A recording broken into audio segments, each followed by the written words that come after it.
de Hyrod qui est réutilisé ici et qui va avoir une aussi bonne performance que contre le C'est DK. minuscule. Il y a un point à la fin. Voilà. Donc il joue villageois avec le Ouais. de base. Il est où, Bidon? Il est aucune idée, il est là. Ah ouais. Voilà. Ah. Ouais.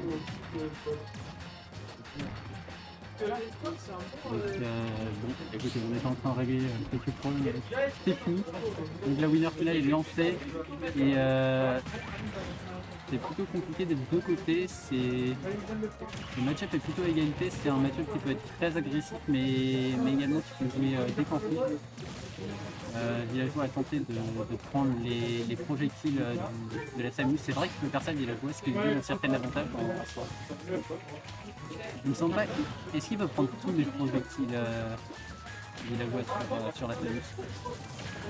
Mais voilà, il joue la trap, il a raison, il n'a pas besoin de s'approcher pour maintenir la Samus à distance, qui a réussi à trouver une ouverture pour renverser la situation. Et qui place ses bombinettes et qui trouve la stock. Tu vas m'aider à 4? Ça me fait plaisir que tu viennes m'aider. Bon, Tony et Roth.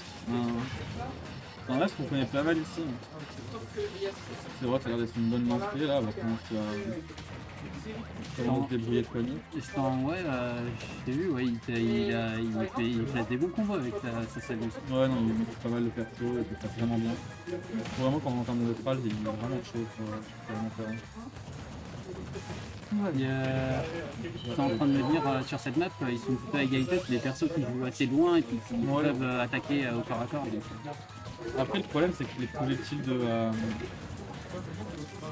la loi sont quand même moins forts que ceux de Samus, donc ça reste quand même ça poignée de s'approcher que je vois cela, mais ils peuvent sortir plus vite aussi les projectiles de villageois et il a son arc qui peut les arrêter. il a quand même le poids derrière les pieds. Et il a vraiment un training immédiat et tu peux attraper ses projectiles. Clairement, le perso a des bons outils. Donc, faut voir. Il a de quoi se défendre, je pense.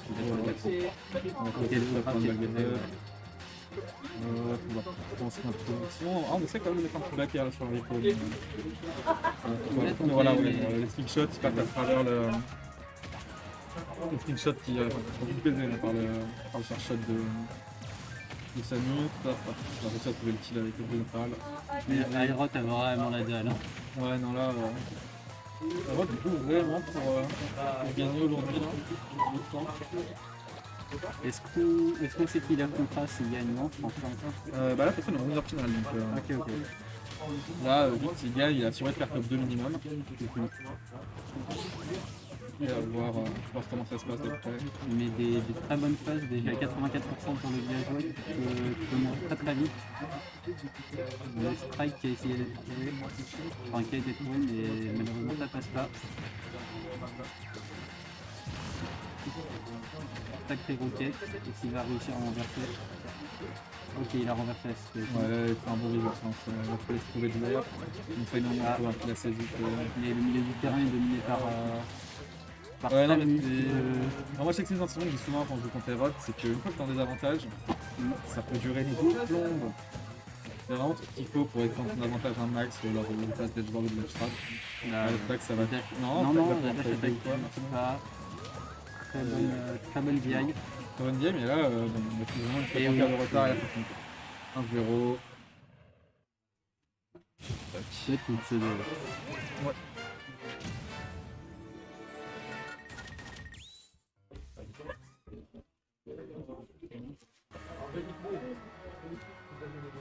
Hop, 1-0 pour l'instant pour Hyrod. Quelle map est choisie pour la deuxième game? Quelles maps sont bonnes pour Samus? Je sais que Samus aime bien, je pense, ça dépend des persos. Mais voilà, Battlefield, Factory, a l'avantage c'est qu'en gros, il peut vraiment étendre tous ses combos vers le haut assez facilement. Il peut mettre des up B de manière très safe. Il va juste pouvoir fast fall et les plateformes vont le protéger, quoi. Donc c'est une bonne map pour jouer en hauteur avec Samus. Et c'est une façon de tuer qui est pas trop mal, pas trop léger. Et après, des grandes maps hein, pour pouvoir poser son jeu de camping. J'ai l'impression que le Villageois c'est surtout d'étouffer l'ennemi sous les hitbox en fait.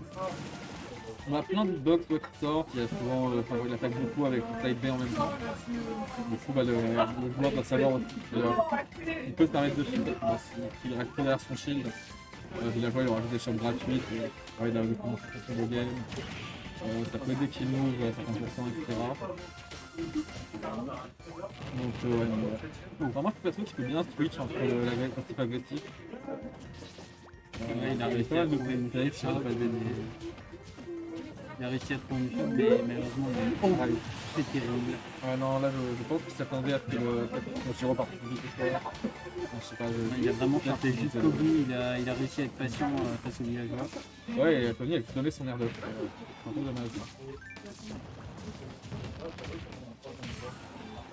Et Rot est vraiment très très chaud. En plus, il réussit à reprendre le milieu du stage quand le Villageois l'en est fait.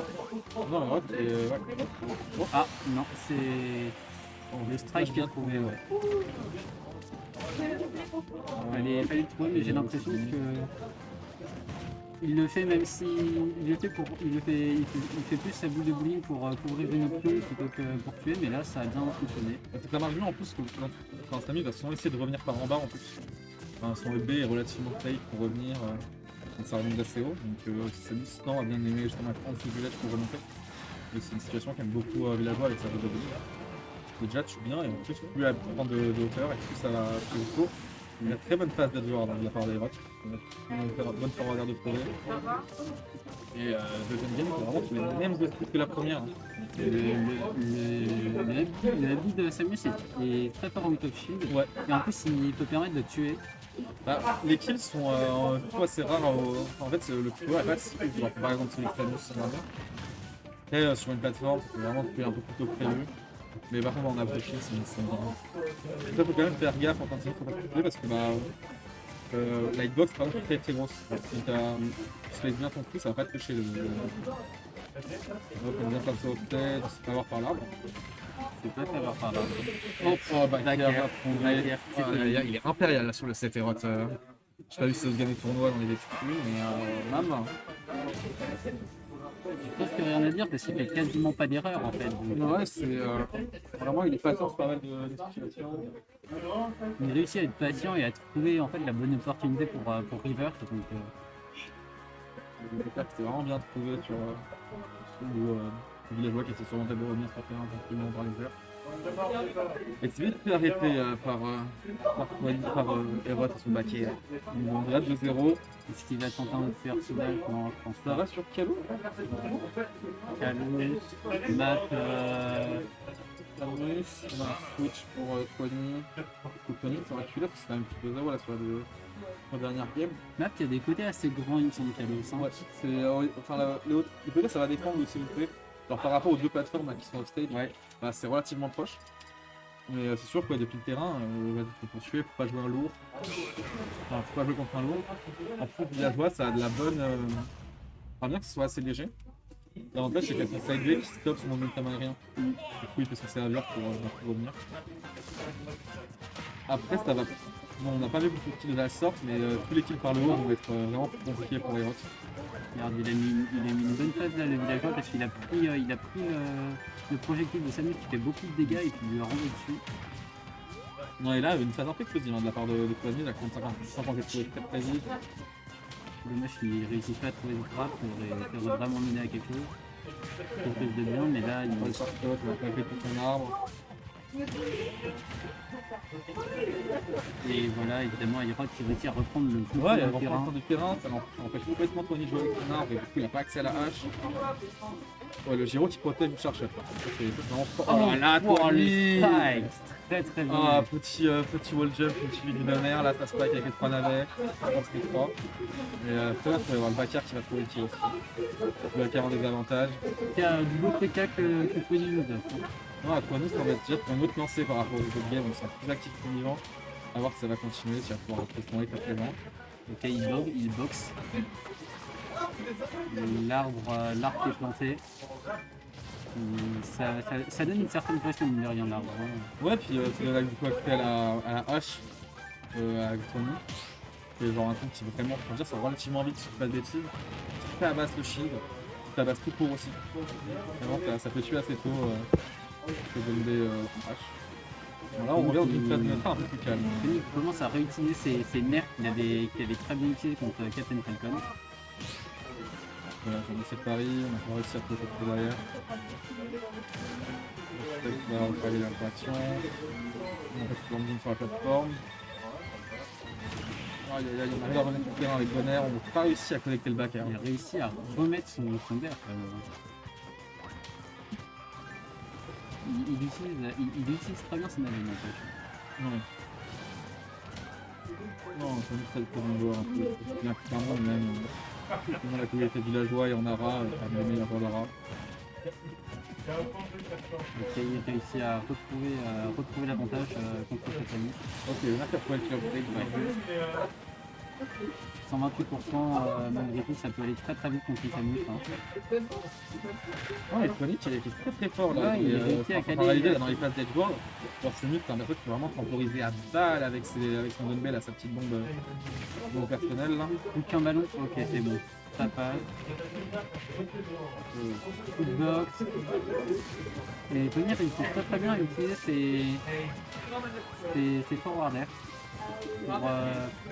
pour pousser son adversaire.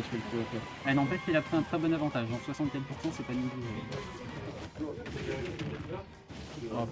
Bon, ça comment ça va se passer là pour cette dernière guerre, le dernier stock. Herod qui a quand même subi un léger retard, mais la phase de désavantage continue. On empêche d'appuyer sur la plateforme. On va espérer aussi encore en avoir 2-20 comme les deux premières stocks. C'est un match quand même directement fini par shot. On retourne dans un neutral bien plus calme. On essaye d'approcher, on essaye de trouver le kill. Salut. Et les deux tirs la étaient de rôle est couvert. pour trouver une ouverture. C'est un peu précipité là pour cette prise de bowling. Et là, on va Ok. trouver le kill. Bien vu, Kwani. Bien joué. 2-1. Trouve le chemin de la game.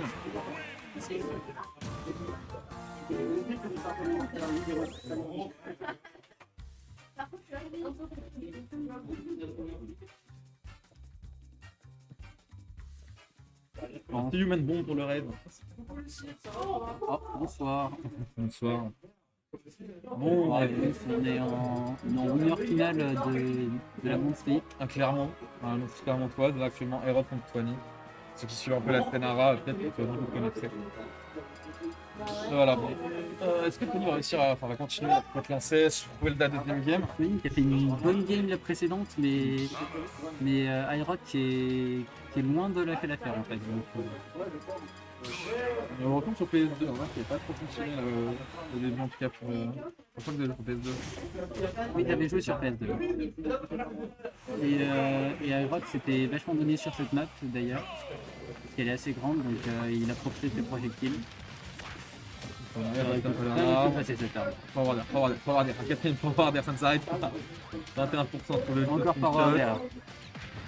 Oh là là. La performance qui a permis de tendre un peu cette phase d'avantage, 42% contre vraiment pas mal là, de la part de Twani.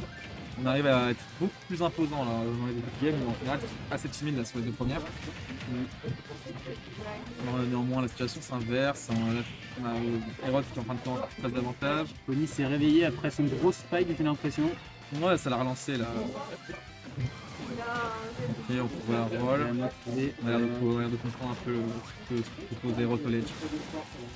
Fait avoir par le bon verre. Vraiment par le débat. C'est Vraiment sur la défense, il aura attendu tous ses vies pour s'en sortir. Ah bah il va vraiment les faire un shield pour trouver les situations. C'est vraiment renverser les situations et pour l'instant ça lui a plutôt bien réussi, mais là j'ai l'impression que Twani est réveillé. Ouais, mais c'est vraiment plus Herod. Dans les deux premières games, en gros, il a rythmé la game. C'est vraiment lui qui posait des questions à Twani pendant toute la partie. Là, c'est un peu la situation qui s'inverse. Twani a tendance à jouer en premier, l'interaction avec Herod qui avait l'air de fonctionner. Normalement, on entend l'activation un léger retard de 10%.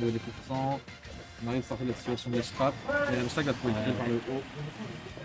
Force Aérote, enfin, j'ai l'impression qu'Aérote essaie de plus rapidement pour renverser la situation. En tout cas, ouais, là, Tonic a réussi à trouver le chemin de la stock, hein, on est plus qu'à 0-0. Du stock partout, de stock. Oh, 56%. Ah, là, les pourcents, ils vont taper. Hein. Vraiment, Tony, Aérote n'avait pas vu l'entaille dans l'arbre. Ça a coûté très très cher ce genre de petites erreurs.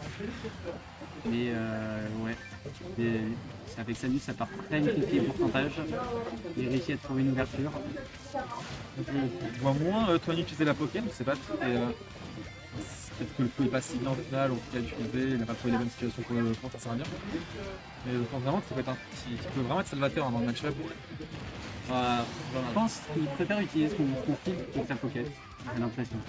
Ah, le truc, c'est que je pense que ça dépend des situations. Les situations où genre vraiment la Samus c'est loin et il y a juste un chargeur gratuit qui arrive. J'imagine que tu peux la Pocket vraiment gratuitement. Et peut-être qu'il perd peut-être gagner du terrain et avancer un petit peu plutôt que perdre du temps pour la Pocket. Peut-être que son plan de jeu lui dit pas de prendre une Pocket. Donc... la boule de Woolly qui frôle la Samus. Donc le Sharp Shot et là on se retrouve dans les avantages. Donc je demande au Samus, on arrive à se sortir. Il tente de l'envoyer envers le T, de le pousser sur le côté pour reprendre l'avantage du terrain. Ok, on va trouver le chemin vers le Sharp Shot. Est-ce que Tony va s'en sortir? On utilise le B assez tôt. On arrive néanmoins à trouver le terrain, on est renvoyé dehors. Il a une bonne trajectoire avec son but. Ouais, non, il maîtrise vraiment bien ce B, mais là en tout cas on est juste en prison et le geôlier c'est Raymond Aérote. Il l'empêche Tony de revenir. On a trouvé le back here pour la. Et non. C'est 2-3-1 pour Aérote, bien joué à lui. Tony envoyé en longueur. On trouvera du coup